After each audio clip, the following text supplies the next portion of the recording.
뿐만 아니라 여기에 앉아 계신 저와 여러분들 모두에게 동일한 고백이 되시길 주님의 이름으로 축원합니다. 이런 고백이 없으면 결단코 하늘나라에 들어갈 수가 없습니다.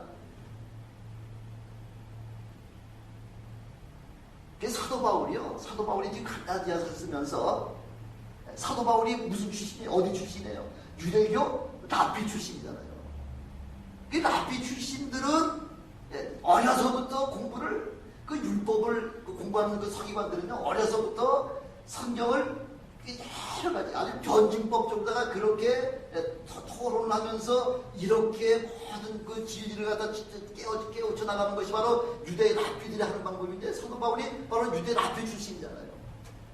그래서 지금 사도 바울도 지금 유대 율법주의에 빠져있는 사람들을 향해서 지금 이렇게 랍비가 한 방법으로다가 그렇게 변증법적으로다가 지금 그렇게 설명을 하고 있는 거죠.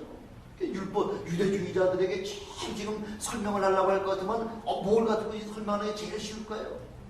구약 성경 가지고 설명하면 제일 쉽죠. 그래서 구약 성경 가운데서도 창세기 16장 21장은 특별히 아브라함이 하나님께서 아브라함에게 아들을 주시겠다고 약속을 하신 난 이후에 아무리 기다려도 10여 년 동안을 기다려도 도무지 기색이 없어.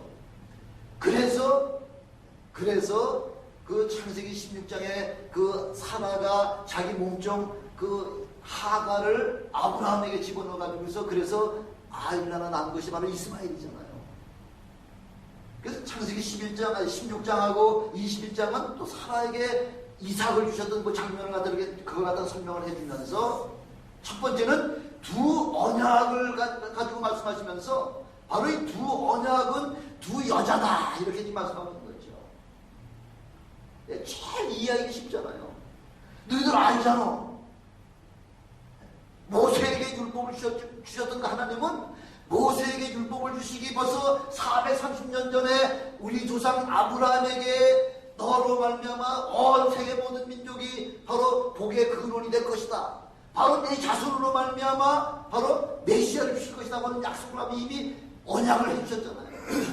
바로 이 두 언약이 바로 두 여인과를 비교해가지고서 이렇게 지금 비교해가지고서 지금 설명을 해주시는 거예요. 얼마나 우리가 이해하기가 얼마나 쉬워요. 그래서 21절에 보니까 내게 말하라. 율법 안에 있고자 하는 자들아. 율법을 듣지 못하였느냐? 율법을 다 듣고 복음까지 다 들었던 사람 이제 내 말 한번 들어봐. 그래서 율법 안에 있으려고 그렇게 깊은 은혜 안에 들어왔다가 어떻게 된다고요? 다시 율법의 종으로 들어가려고 하는 이런 어리석은 사람이 어떻게 있냐는 거죠. 사도 바울은 율법을 통달한 사람일 뿐만 아니라 복음에 대해서도 확실하게 체험했잖아요. 율법과 복음을 완전하게 체험한 사도 바울이 이야기하는 모든 이야기의 말씀은 100% 틀림없다는 거죠. 제가 종종 가끔가다 말씀드리는 것 중에 하나가 제가 캐톨릭 신자라고 25년 동안 캐톨릭 다녔다 그러잖아요. 그렇게 캐톨릭에 25년간 다니다가 개종을 하고 개신교에 와가지고서 신학을 해서 모든 성경을 연구하다 보니까 그 개신교와 구교와의 그 차이가, 천교와 이 개신교와의 차이가 엄청나게 교리적인 문제와 교리적인 성경을 교리적인 문제에다가 그렇게 만들어버리기 때문에 엄청난 그 차이가 있다고 하는 사실을 그걸 저는 깨닫고 있다는 거죠. 다른 목사님들보다 훨씬 제가 이해하기가 훨씬 더 쉽죠. 왜? 그것을 다 참여해봤었기 때문에. 사도 바울이 지금 구약 율법을 통달했을 뿐만 아니라 예수 그리스도의 은혜를 체험하신 바로 예수 그리스도를 만난 바로 그 장본이기 때문에 사도 바울이 주장하는 이 이야기는 뭐가 확실하다는 거죠. 그러니까 머뭇거리고 자식할 필요가 없는 거죠. 그냥 직접적으로다가 그냥 아주 직접적으로 우리에게 그냥 그 진리만 우리에게 말씀하실 수 있는 그런 능력이 있는 그런 분이라는 거죠. 그래서 갈라디아 그 교인들에게 창세기 16장과 21장 그래서 하갈과 그 사라 두 여인을 인용해서 지금 복음을 좀 설명하고 있는 것입니다. 하가는 사라의 계시적이잖아요. 몸종이잖아요. 하나님이 약속하신 아들을 기다리지 못해서 끝까지 기다리지 못해서 사라가 그 자기 몸종을 아브라함에게 넣어줬잖아요. 그래서 얻은 아들이 바로 이스마엘 아닙니까? 그래서 23절에 보니까 뭐라고 나와 있죠? 23절에는 계집종에게서는 육체를 따라 낳고 자유한 여자에게서는 약속으로 말미암아 낳았다. 그래서 지금 육체로 말미암아 난 자와 자유한 자로부터 난 그 자의 그 두 여자를 갖다 지금 비유다 말씀하고 있지 않습니까? 육체를 따라 낳았다고 하는 말씀은 뭐예요? 남자와 여자 사이에서 태어난 자연적 상식에 의해서 태어난 그런 사람이라는 거죠.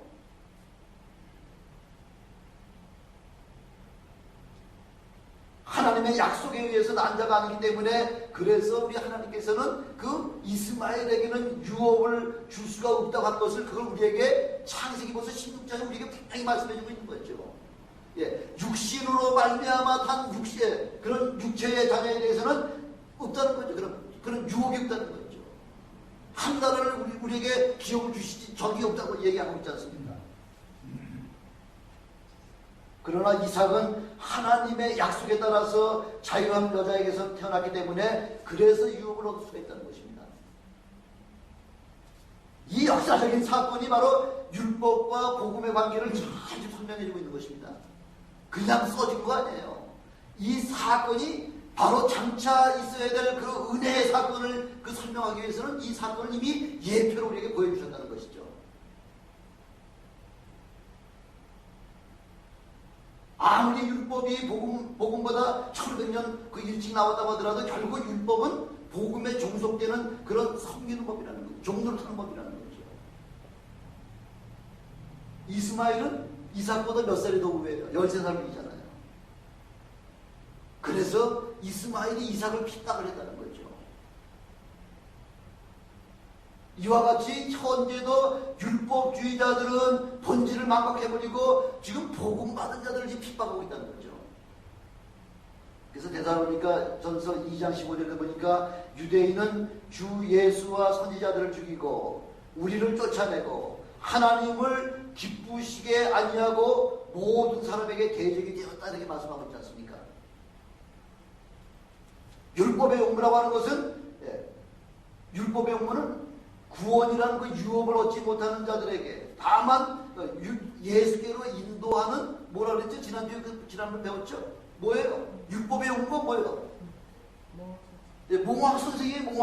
몽학선생이라는 것은 아주 쉬운 말로다가 튜더예요. 튜더. 가정교사예요. 도무지 우리의 율법 가지고서 구원받지 못하는 이 사람이 모든 인간에게 하나님께로 메시아에게로 인도하는 그 안내자 역할밖에 하지 못하는 게 바로 율법의 용무라는 거죠. 그래서 두 언약 중에 하나는 하나님과 아브라함과 맺은 그 약속이고요. 바로 은혜로 주신다는 약속이죠. 그래서 갈라디아 3장 16절에 보니까 오직 하나를 가리켜 내 자손이라 하셨으니 곧 그리스도라 이렇게 말씀하고 있잖아요. 아브라함을 택하신 것은 자손들을 축복해 주시기 위해서 한 게 아니에요. 오직 한 사람 구원받은 약속의 자손 예수 그리스도를 이 땅에 오시게 하시려고 아브라함을 택해 주셨다 이렇게 말씀하고 있는 것입니다.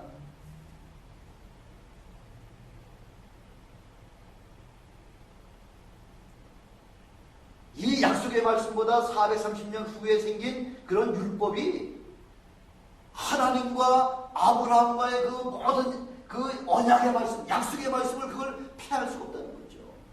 어느 게 더 권위가 있다는 거예요? 하나님께서 아브라함에게 하신 언약이 더 권위가 있다는 거예요. 율법보다는. 그 율법이 하나님의 약속을 초월할 수가 없다는 거죠. 그래서 25절에 보니까 하가는 어떻게 비유를 하고 있어요? 25절에 보니까 하가는 여기 하갈인데 여기 또 하갈하고도 번역을 했죠. 하갈은 아라비아에 있는 신의 산이다 이렇게 이야기하고 있죠. 아라비아에 있는 신의 산이라는 거죠. 그게 바로 하갈이 바로 하가를 그렇게 비유하고 있는 거예요. 왜? 거기서 율법을 시내산에서 율법을 받았기 때문에 그래서 하가는 바로 아라비아에 있는 시내산과 같다. 이렇게 율법으로 비유하고 있다는 것입니다. 종이라는 거죠. 그러면서 뭐라고 얘기해요? 지금 있는 예루살렘과 같은 데니 예루살렘에 뭐가 있죠? 사도 바울 당시 예루살렘에 뭐가 있어요? 성전이 있죠. 거기서 성전을 제사를 했죠. 그 안에 율법 가지고서 그렇게 사는 바로 지금 이 예루살렘과 같은 게 바로 하갈이라는 거죠. 시내산은 약속의 땅이에요? 아니에요. 약속의 땅이 아니에요. 시내산에서는 율법을 받은 것이기 때문에 지금 있는 바로 예루살렘과 같다 그렇게 말씀하고 있는 거예요. 26절에 보니까 뭐라고 나와 있죠? 26절에는 오직 위에 있는 예루살렘은 자유자니. 위에 있는 예루살렘이 뭐예요? 새 하늘과 새 땅이잖아요. 그죠? 예, 새 예루살렘이잖아요. 새 예루살렘. 바로 구원받은 모든 사람들이 가야 될 바로 새 예루살렘이 바로 살아나는 거죠.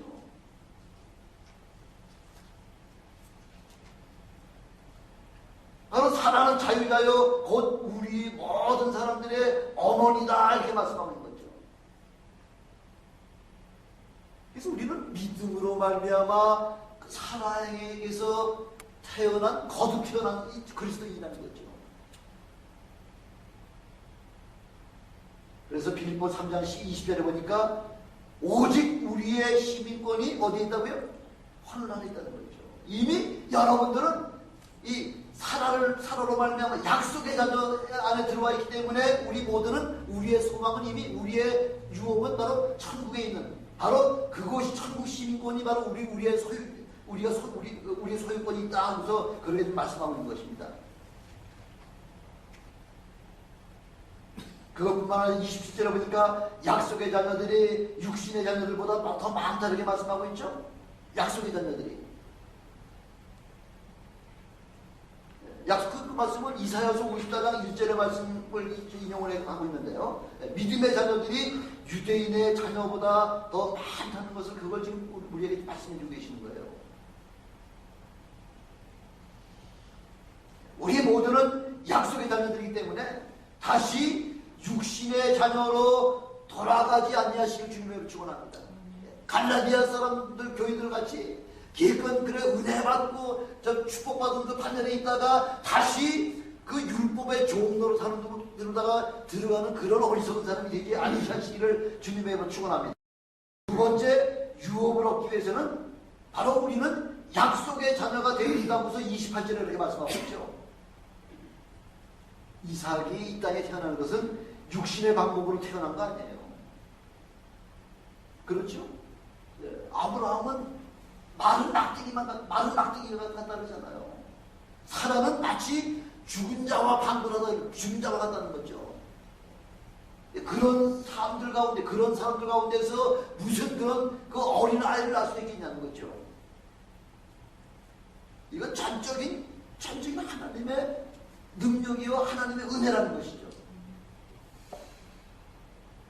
하나님이 그냥 거저주시다는 거죠. 그래서 29절에 보니까 그때에 육체를 따라 난 자가 성령을 따라 난 자를 핍박하는 것 같이 이제도 그러하니라. 이삭은요 이스마엘보다 13살이 아니기 때문에 이스마엘이 밤낮 그렇게 핍박을 했다는 거죠. 왜? 이미 자기 자신은 하나님의 유업을 받을 수 없는 처지라는 걸 이스마엘은 분명히 알았기 때문에 그래서 유업을 받을 자 이삭을 그렇게 핍박을 했다는 거죠.